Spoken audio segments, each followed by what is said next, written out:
यार दोस्तों, स्वागत है आपका मेरे इस चैनल में। दोस्तों, हम में से लगभग सभी लोग ये चाहते हैं कि वो स्टॉक मार्केट में इन्वेस्ट करें और उससे बहुत सारा पैसा कमाएं। बट ऐसा होता नहीं है। हम में से काफ़ी सारे लोग ऐसे होते हैं जो स्टॉक मार्केट में इन्वेस्टमेंट करना चालू करते हैं और कुछ कारणों की वजह से वो अपना सारा पैसा स्टॉक मार्केट में गंवा देते हैं और फिर उसके बाद वो उससे अपना पैसा गंवा के निकल जाते हैं। तो क्या है वो मिस्टेक्स जो हम सब स्टॉक मार्केट में इन्वेस्ट करते समय करते हैं, या जो कि एक स्टार्टिंग इन्वेस्टर जो स्टॉक मार्केट में इन्वेस्टमेंट करते समय कौन कौन सी गलतियां करता है कि अगर आप उसको अवॉइड करें तो आप स्टॉक मार्केट से पैसा कमा सकते हैं। तो उन्हीं सब गलतियों के बारे में मैं आज आपको अपने इस वीडियो में बताऊंगा। तो अंत तक बने रहिए मेरे साथ मेरे इस वीडियो पर। नमस्कार दोस्तों, मेरा नाम है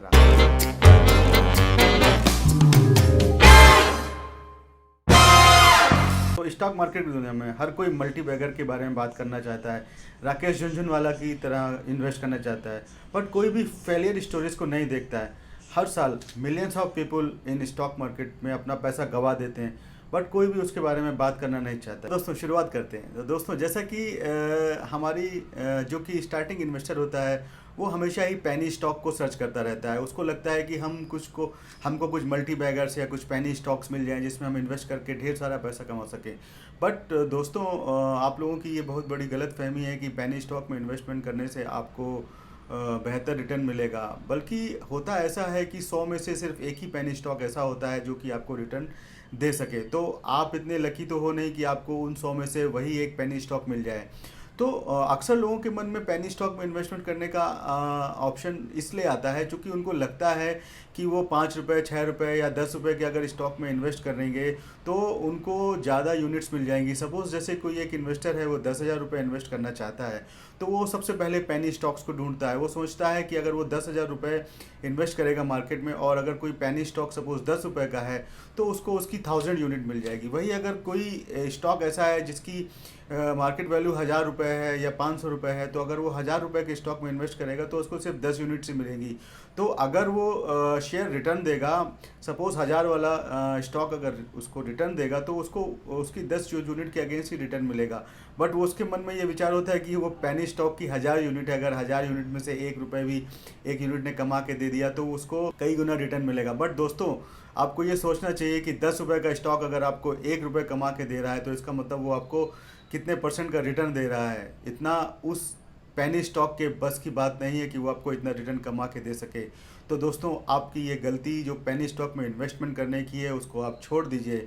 जी हाँ, 1,000 में से कुछ 1-2 पैनी स्टॉक ऐसे होते हैं जो कि आपको बहुत पैसा कमा के दे सकते हैं, बट उसके चांसेस बहुत कम है। इसके अलावा होता उल्टा ये है कि आप उन पैनी स्टॉक में अपना सारा पैसा गंवा सकते हैं। तो आपको शेयर्स में उसकी वैल्यूएशन के हिसाब से इन्वेस्ट करना चाहिए। जैसे कि सपोज कुछ पैनी स्टॉक्स हैं वो 10 रुपये के हैं बट फिर भी वो ओवर वैल्यूड हैं, तो आपको कम से कम ये तो देख लेना चाहिए कि वो पैनी स्टॉक ओवर वैल्यूड है कि नहीं। और ओवर वैल्यूएशन या वैल्यूएशन, गुड वैल्यूएशन के बारे में मैंने अपने पुराने वीडियो में आपको बताया है।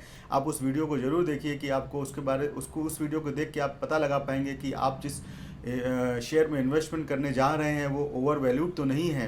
तो अगर वो पैनी स्टॉक भी ओवर वैल्यूड है तो उसमें इन्वेस्टमेंट करने का क्या फ़ायदा, आप बताइए। कि ऑलरेडी वो एक तो अपने लोवेस्ट पे है और उसके बाद भी ओवर वैल्यूड है। तो अगर आप 10 रुपये का स्टॉक भी जो ओवर वैल्यूड है उसमें इन्वेस्टमेंट करेंगे तो आपको कहाँ से पैसा मिलेगा। इसके उलट आपको मैं एग्जांपल देता हूँ MRF कंपनी का।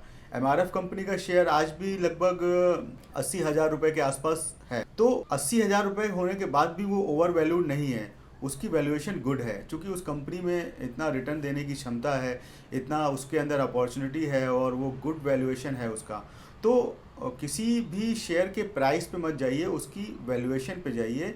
उसकी वैल्यूएशन देखिए कि वो ओवर वैल्यूड है या फेयरली वैल्यूड है, जिसके बारे में मैंने आपको अपने पुराने वीडियो में बताया है। तो दूसरी मिस्टेक के बारे में मैं बताऊंगा।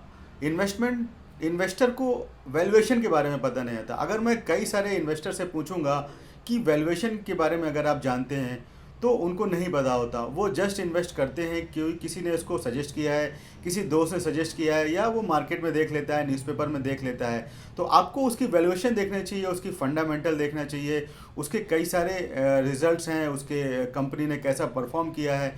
तो अगर शेयर सुपर एक्सपेंसिव है तो वो आपको हाई रिटर्न नहीं देने वाला।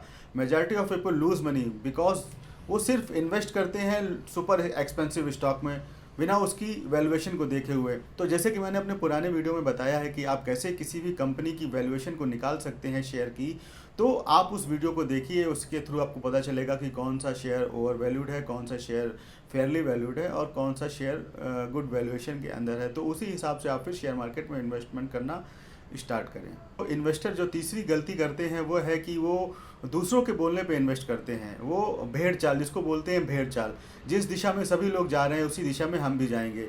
जहां हमारे कलीग ने इन्वेस्टमेंट किया है, जहां हमारे रिश्तेदार ने इन्वेस्टमेंट किया है या जहां हमारे दोस्तों ने इन्वेस्टमेंट किया है, हम भी उसी कंपनी में इन्वेस्ट कर देंगे, बिना उसकी वैल्यूएशन को देखे, बिना उसके फंडामेंटल को देखे, बिना उसके जो रिटर्न्स हैं उसको देखे हुए हम उसमें आँख बंद करके इन्वेस्ट कर देते हैं। क्यों? क्योंकि हमारे दोस्त ने इन्वेस्ट किया है। तो अगर वो डूबेगा तो हम भी डूब जाएंगे। तो ये एक बहुत बड़ी जो गलती है वो शेयर मार्केट में इन्वेस्टर करते हैं अपने स्टार्टिंग के दौर में। तो अगर आप भी ये गलती करते हैं तो प्लीज़ उसे अवॉइड करें, भेड़ चाल की तरफ मत जाएं, अपना दिमाग लगाएं, अपनी अकल लगाएं, कंपनी की वैल्यूएशन देखें, कंपनी की जो रिटर्न्स हैं, कंपनी ने कैसे रिटर्न्स दिए हैं उनको देखिए, कंपनी की फंडामेंटल्स देखिए, उसके बाद इन्वेस्ट। इसके बाद जो एक मेजर मिस्टेक अक्सर इन्वेस्टर करता है, जो भी स्टार्टिंग का इन्वेस्टर, वो देखता है कि 52 वीक्स का लो। तो वो 52 वीक्स का लो देखने के बाद उस कंपनी के शेयर में इन्वेस्टमेंट करना चाहता है। तो अगर वो, आप सपोज करिए कि ऑलरेडी 52 वीक्स के लो पर है, तो भी इसका कोई गारंटी नहीं है कि वो अपने लोवेस्ट पे है, वो इससे भी नीचे जा सकता है। तो अक्सर लोग ये सोचते हैं कि 52 वीक्स के लो पे है, चलो इन्वेस्ट कर देते हैं, बट ये गलत है। आपको ये पता नहीं है कि वो भी और कितना नीचे जा सकता है। इसके अलावा लोग 52 वीक्स का हाई भी देखते हैं कि चलो 52 वीक्स का हाई पे है, चलो हम इससे अपना पैसा निकाल लेते हैं, but no one can predict कि वो शेयर उससे भी ऊपर जा सकता है या नहीं जा सकता, या 52 वीक्स के लो से भी नीचे जा सकता है कि नहीं जा सकता। आपको सिर्फ कंपनी की वैल्यूएशन देखनी है, फंडामेंटल देखना है और कंपनी का आउटपुट देखना है, कंपनी ने रिटर्न कैसे दिया है, उसके बेस पर ही आपको इन्वेस्टमेंट करना चाहिए। आपको ये 52 वीक्स लो या 52 वीक्स की हाई के चक्कर में नहीं पड़ना चाहिए। इसके बाद जो एक बहुत बड़ी मिस्टेक इन्वेस्टमेंट करता है अपने स्टार्टिंग दौर में, वो ये है कि वो सबसे पूछता है कि मुझे कोई क्वालिटी स्टॉक बताओ, ऐसा स्टॉक बताओ जो किसी को पता ना हो, ऐसा स्टॉक बताओ जिसमें इन्वेस्ट करके उसका मनी जो है वो कई गुना हो जाए। बट वो क्वालिटी स्टॉक्स को छोड़ देता है। मार्केट में इतने सारे क्वालिटी स्टॉक्स हैं, HDFC बैंक है, ITC है, HUL है, MRF है, वो इन सब की तरफ नहीं देखता है। उसको चाहिए कि इनसे हट कर उसको कोई ऐसा स्टॉक बताया जाए जो कि हिडन है, जो किसी को पता ना हो। तो भैया ये कोई स्टॉक मार्केट है, ये कोई जादू का पिटारा तो है नहीं कि उसमें हाथ डाला और एक बॉल निकाली और आपको दे दी और बोला कि इसको खा लो और आपकी जो इच्छाएं हैं वो पूरी हो जाएंगी। तो इसमें ऐसा तो कुछ होता नहीं है। आपको अपना स्टार्टिंग दौर के इन्वेस्टमेंट में क्वालिटी स्टॉक्स के ऊपर खास तौर से ध्यान रखना चाहिए कि कौन से स्टॉक्स ऐसे हैं जो कि क्वालिटी स्टॉक्स हैं, जो कि बेहतर रिटर्न देते हैं, जो कि फेयरली वैल्यूड हैं और जिनका फंडामेंटल अच्छा है, जिनकी कंपनी के रिटर्न अच्छे हैं। और मोस्टली ऐसे प्रोडक्ट कंपनियां जो बना रही हैं जिनको आप डेली यूज़ कर रहे हैं और करते रहेंगे भविष्य में भी, उनका उत्पादन भले आपको कुछ भी रिक्वायरमेंट हो, HUL के जो प्रोडक्ट्स हैं वो आप यूज़ करेंगे, ITC की जो प्रोडक्ट्स हैं वो आप यूज़ करेंगे, HDFC बैंक है उसके थ्रू आप कुछ ना कुछ तो यूज़ करना ही है, और टाटा मोटर्स हो गया और MRF हो गया। तो ये सब चीज़ें ऐसी हैं जिनकी चीज़ें आप यूज़ करने ही वाले हैं। तो उस कंपनी की प्रोडक्टिविटी में कभी भी गिरावट कितनी आएगी, थोड़ी बहुत आएगी, बट एक सीमा तक जाने के बाद उसमें गिरावट आना बंद हो जाएगी, मतलब आपके पैसे डूबेंगे नहीं। तो आपको ऐसे क्वालिटी स्टॉक्स को ढूंढना है और उनमें इन्वेस्टमेंट करना है, ना कि ऐसे स्टॉक्स ढूंढने हैं जो किसी को पता ना हो और वो आपको लगता हो कि वो जादू का पिटारा मिल जाएगा आपको। तो ये गलती अगर आप करते हैं तो इसको भी छोड़ दीजिए। इसके बाद जो बहुत बड़ी मिस्टेक आप लोग करते हैं अपने स्टार्टिंग दौर में इन्वेस्टमेंट के, वो है ये है कि आप डे ट्रेडिंग में इन्वेस्ट करने लगते हैं। आपको लगता है कि आप रोज़ सुबह कुछ ना कुछ पैसा थोड़ा बहुत कमा सकते हैं और आप डे ट्रेडिंग करने लगते हैं और फ्यूचर एंड ऑप्शंस में इन्वेस्ट करने लगते हैं, जिसके बारे में आपको ABCD भी नहीं पता है। बट आपको लगता है कि आप कम पैसा लगा के एक बड़ी लॉट खरीद सकते हैं और बड़ी लॉट्स में आपको उसका लेवरेजेस की वजह से आपको हाई इनकम मिल जाएगी, आपको बहुत ज़्यादा पैसा कमा सकते हैं। तो दोस्तों, डे ट्रेडिंग और फ्यूचर एंड ऑप्शन में इन्वेस्टमेंट करने से पहले आपको बहुत सारा स्टडी करना पड़ेगा, बहुत सारा रिसर्च करना पड़ेगा, मार्केट रिसर्च करना पड़ेगा, कई सारे चार्ट्स देखने पड़ेंगे, कई सारी कैंडलस्टिक्स पैटर्न्स होती हैं उन सबको देखना पड़ेगा। मतलब उसके लिए आपको ढेर सारा स्टडी चाहिए, आपको ढेर सारा एक्सपीरियंस चाहिए। तो आप अपने स्टार्टिंग दौर के इन्वेस्टमेंट में डे ट्रेडिंग और फ्यूचर एंड ऑप्शंस पे इन्वेस्टमेंट करते हैं अगर आप, तो उसको प्लीज़ अवॉइड करें और क्वालिटी स्टॉक्स में इन्वेस्टमेंट करना चालू करें, जिससे कि आपका पैसा सेफ रहे और आपको लॉसेस कम से कम हो। और इसके बाद जो एक बहुत बड़ी मिस्टेक आप लोग करते हैं अपने स्टार्टिंग दौर के इन्वेस्टमेंट में, वो है कि आप हिस्ट्री से लर्न नहीं करते हैं, क्योंकि आपको पता है कि हिस्ट्री रिपीट्स होती है और स्टॉक मार्केट में भी ये हमेशा होता है कि हिस्ट्री रिपीट्स। तो जैसा कि आप देखते हैं कि सेंसेक्स कभी 50,000 चला जाता है, कभी 40,000 जाता है, कभी फिर नीचे जाता है, फिर ऊपर जाता है। तो हिस्ट्री रिपीट्स होती है। ऐसा नहीं कि अगर सेंसेक्स राइज कर रहा है तो वो सिर्फ राइज ही करेगा। तो स्टॉक मार्केट जो है वो डाउन भी जा सकता है। तो आपको हिस्ट्री से सबक लेना चाहिए कि कब ऐसा हुआ है, कब ऐसा हो सकता है। हिस्ट्री को देखना चाहिए, उस कंपनी की फंडामेंटल्स को देखना चाहिए, उसके वैल्यूएशन को देखना चाहिए। तो कोई भी कंपनी जो कि अभी ग्रो कर रही है, ऐसा नहीं कि वो ग्रो ही करती रहेगी। वो कभी तो ऐसा समय आएगा कि वो डाउन भी जाएगी। स्पेकुलेशन होता है मार्केट में, कई सारी चीज़ें होती हैं जिसके ऊपर डिपेंड करता है कंपनी का जो स्टॉक होता है वो कैसा परफॉर्म करेगा। तो सिर्फ इसलिए कि वो कंपनी अभी ऊपर जा रही है, आप उसमें इन्वेस्टमेंट करते जाएं, ऐसा नहीं करना चाहिए आपको। अगर आप ऐसी गलती करते हैं तो प्लीज़ उसे अवॉइड करें। और जब शेयर मार्केट ऊपर की तरफ बढ़ना चालू करता है तो हम में से बहुत सारे लोग देखते हैं कि कई सारी कंपनियां अपने आईपीओ को निकलना चालू कर देती हैं। जैसा कि आपने 2020 और 2021 में भी इवन आप देख रहे हैं कि कई सारी कंपनी उसके आईपीओ आ रहे हैं और लोग उन आईपीओ में इन्वेस्टमेंट करने के लिए इतना ज़्यादा बेताब है कि भाई ऐसा लगता है कि वो लॉटरी है, लॉटरी का टिकट उनको मिल गया तो उनकी तो बस चांदी होने वाली है। बट वो ये नहीं सोचते कि वो कंपनी कैसी है, उस कंपनी की फंडामेंटल्स कैसे हैं और उस कंपनी का जो स्टॉक है जिस पे वो इन्वेस्टमेंट कराना चाहती है वो फेयरली वैल्यूड भी है कि नहीं है।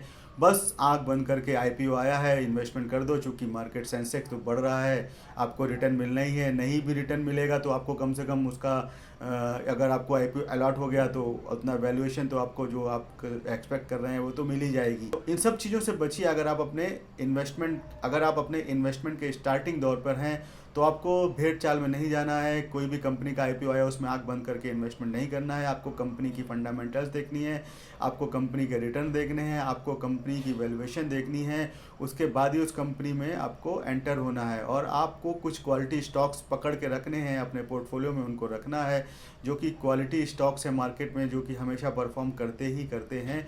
उनकी फंडामेंटल्स अच्छी है, उनका आउटपुट अच्छा है, उनके रिटर्न्स अच्छे हैं और उनकी वैल्यूएशन अच्छी है। तो आपको ऐसे स्टॉक्स को अपने पोर्टफोलियो में हमेशा बना के रखना है। तो दोस्तों, इन्वेस्टमेंट क्या है? एक साइंस है।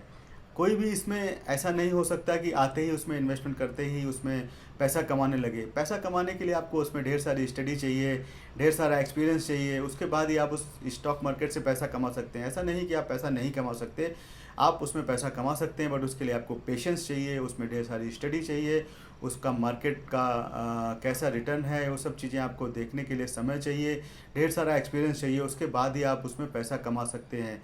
क्योंकि अगर ये कोई साइंस होती तो कोई भी जो स्टॉक मार्केट में इस साइंस को पढ़ के ढेर सारा पैसा कमा सकता, but no one can predict the stock market.